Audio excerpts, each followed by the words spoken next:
एक बार तालियां जोरदार हो जाए कलाम भाई के लिए। इधर भी हमारे बीच में श्रीमती रेखा गुप्ता जी आ चुकी हैं। अभी दीदी 5 मिनट बाद सम्मान कराएंगे आपको 10 मिनट बैठना पड़ेगा। एक कवि और सुनवाएंगे, उसके बाद भैया इको कर दी यार भाई, इको क्यों कर रहे हो उसको? अब छेड़ो मत बार बार, अगर अब छेड़ो तो पैसे कैंसिल है तेरे, देख ले तू। आवाज बढ़ा दे पूरी, जितनी आवाज है पूरी बढ़ा। छेड़ता क्यों है तू? तेरे चक्कर में मोदी जी की आवाज निकालूंगा, देव घोड़ा की निकल जाएगी। आवाज ठीक रख, आवाज ऐसी रख, आवाज को छेड़ना नहीं है। आइए अब आप हंसने हंसाने के लिए तैयार हो? पक्का? एक बार दोनों हाथ उठा के तालियां बजाओ। पहला प्रोग्राम है इस मार्केट में और बहुत से लोग इसमें 90% ऐसे हैं जिन्होंने पहली बार कवि सम्मेलन सुना है, तो थोड़ा इनको रिपेयर भी करना पड़ रहा है। आइए मैं बलराम भाई, अब 2 मिनट आप भी बैठ जाओ, एक कवि को सुनेंगे, उसके बाद सबका सम्मान होगा। अभी बीच में कोई सम्मान किसी, 5 मिनट बैठ जाओ आप। अब मैं देश के सबसे बड़े हास्य कवियों में एक, हमारे मंच के सबसे वरिष्ठ कवि उनको बुला रहा हूँ। बस आप लोग जितना एनर्जी से सुनोगे डबल एनर्जी हम लगाएंगे। बुलाऊं कैसे बजवानी? और राजेश भैया जानते हैं। राजेश जी बहुत बहुत धन्यवाद। गला ठीक हो जाएगा, चिंता मत करो, 2 मिनट के बाद ठीक हो जाएगा। एक बार आयोजकों के लिए तालियां आपकी सुनना चाहता हूं। एक बार तालियां बजा दीजिए। इतनी ठंड में कविता सुनने के लिए आप क्यों आए हैं मैं समझ नहीं पा रहा। हमारी तो मजबूरी है, आपकी क्या मजबूरी है मुझे समझ नहीं आ रहा। आपकी भी यही मजबूरी है, तो मैं ज्यादा देर आपको कष्ट नहीं पहुंचाऊंगा। रेखा जी, मैं तो YouTube पर भी था यार, वही सुन लेते। बहुत महत्वपूर्ण कार्यक्रम है आज का। बलराम गुप्ता जी का चित्र मेरे सामने लगा हुआ है, मैं उनको साधुवाद देता हूं। कुछ भी अच्छा लगे तो राजेश चेतन को साधुवाद देना, कुछ बुरा लगे तो बलराम गुप्ता और दीपक सैनी जिन्होंने ये भयंकर प्रयोग किया।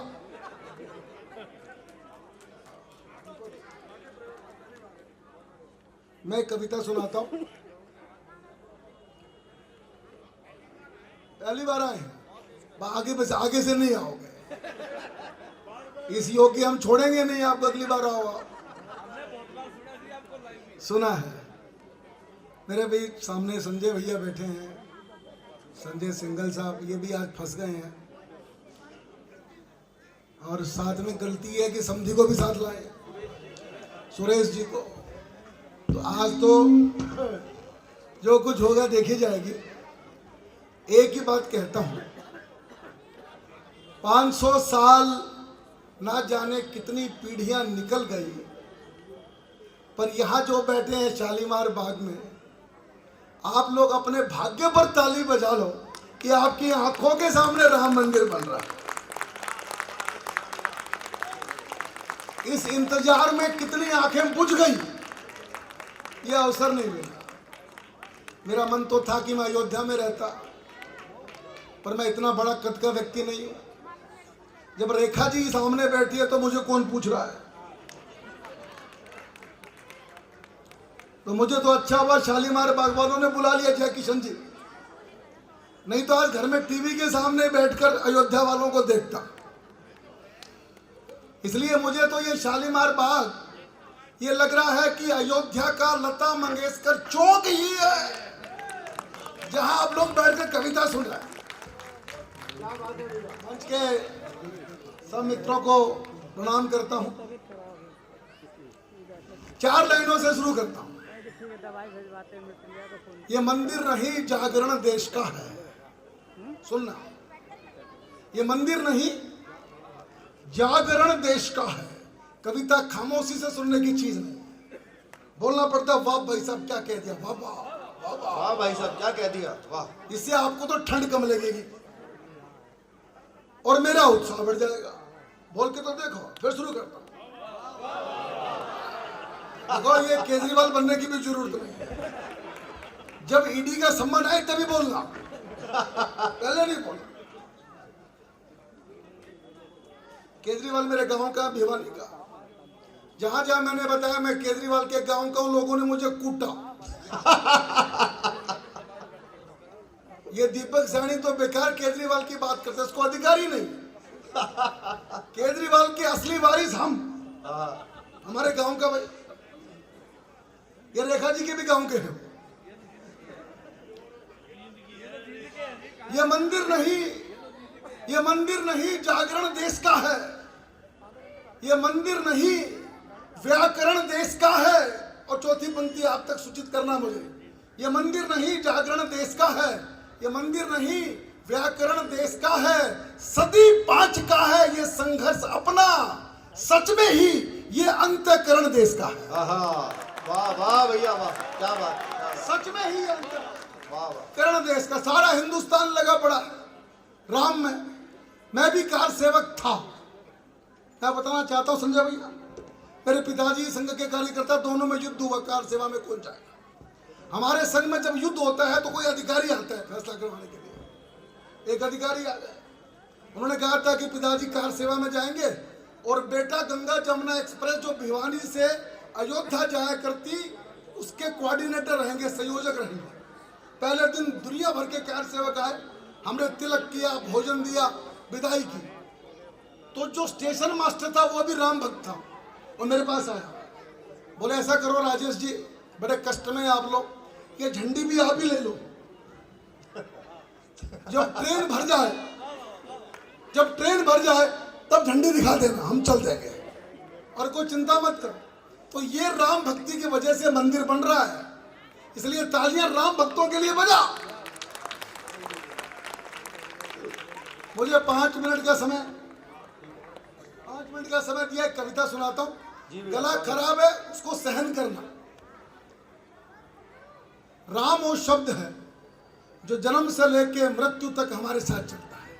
यस और नो, हाँ या ना। जन्म लेता है तो बुआ जी बच्चे के कान में बोलती है राम राम, और प्राण निकल जाते हैं तो मोहल्ले वाले बोलते हैं राम नाम सत्य है।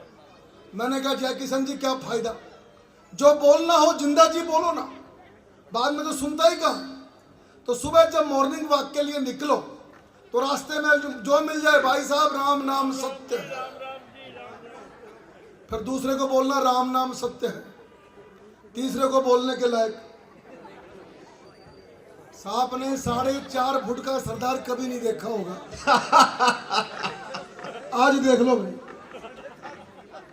यो एक ही मॉडल बनाया भगवान ने, फिर वो साचा तोड़ दिया, कोई दूसरा ना बन जाए। बोले सो निहाल। बहुत अच्छे सरदार जी। देखो 12 बजे तक प्रोग्राम चलाया तो बहुत होगी, समाधि यहीं पर बन जाएगी। गाल छोड़ो, अब सरदार को 12 बजने की जरूरत नहीं है, अब तो 12 बजने के लिए सरदार की जरूरत है। भाई सरदार तो जब खड़ा हो जाए तभी 12 बजे समझो है। और यही कह करके मुझे रेखा बहन ने बुलाया है। अच्छा, चाहे ये सारे लोग चले जाए पर मैं आज आपको 12 बजे तक नहीं जाने दूंगा, चाहे कुछ भी हो जाए। पंगा आपने लिया।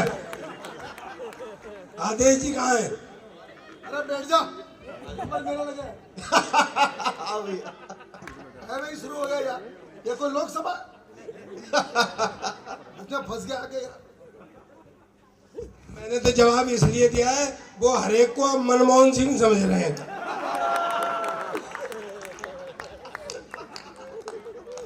सुनिएगा, कलाम भारती चले गए हैं। एक मुसलमान देशभक्त कवि राम की कविता पढ़ रहा था। ये रसखान का देश है, रहीम का देश है। कलाम भारती के लिए तालियां बजाओ। मैं एक बात और कहना चाहता हूँ, दुनिया का सबसे बड़ा मुस्लिम कंट्री इंडोनेशिया है।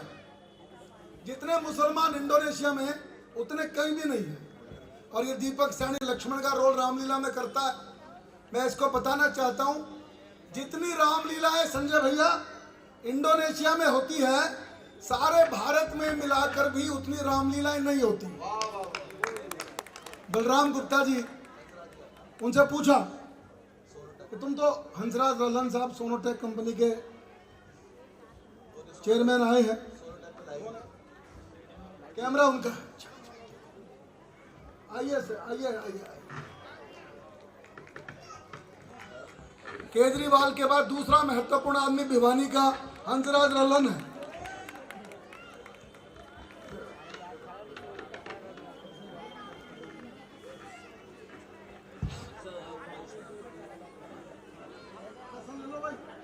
जी भाई साहब,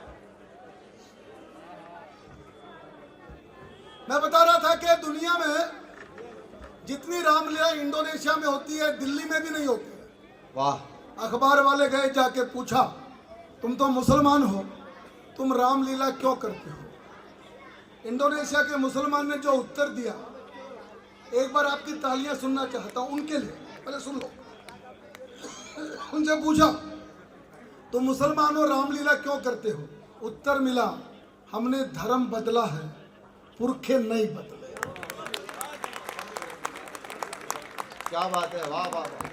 तब एक कविता सुनाता हूं, समय कम है, 2-3 बंद सुनाता हूं। जी भैया।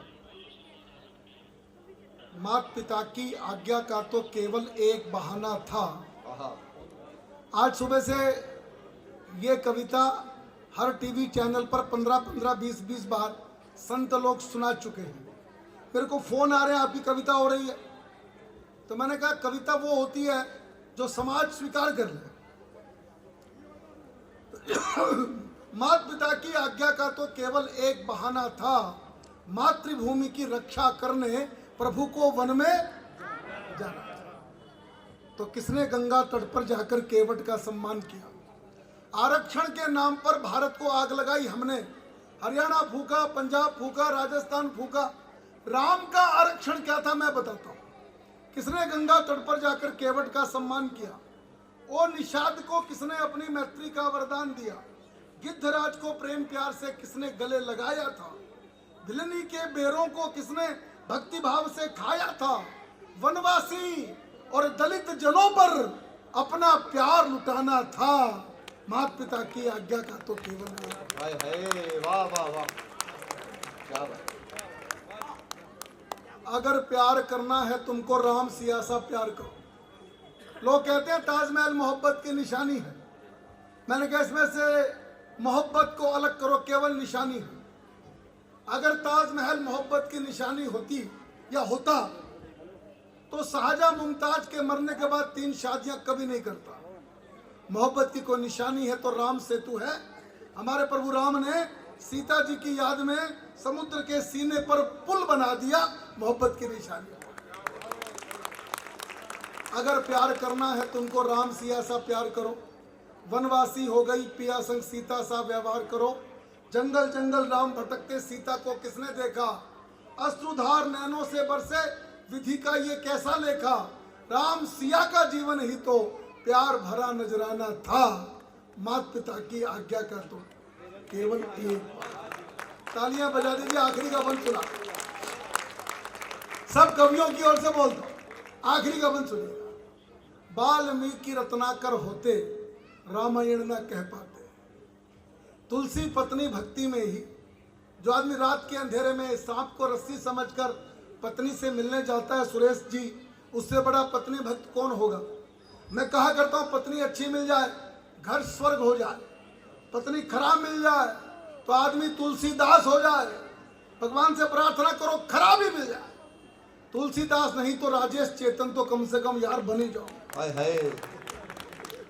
वाल्मीकि रत्नाकर होते, रामायण न कह पाते। तुलसी पत्नी भक्ति में ही जीवन यापन कर जाते। रामानंद न सागर होते, राम कथा न दिखलाते। कलयुग में त्रेता झांकी के दर्शन कभी ना हो पाते। तो सब कवियों की ओर से बोलता हूँ, तो कवियों की वाणी को प्रभु ने धरती पर गुंजाना था। माता पिता की आज्ञा करता केवल एक बहाना था।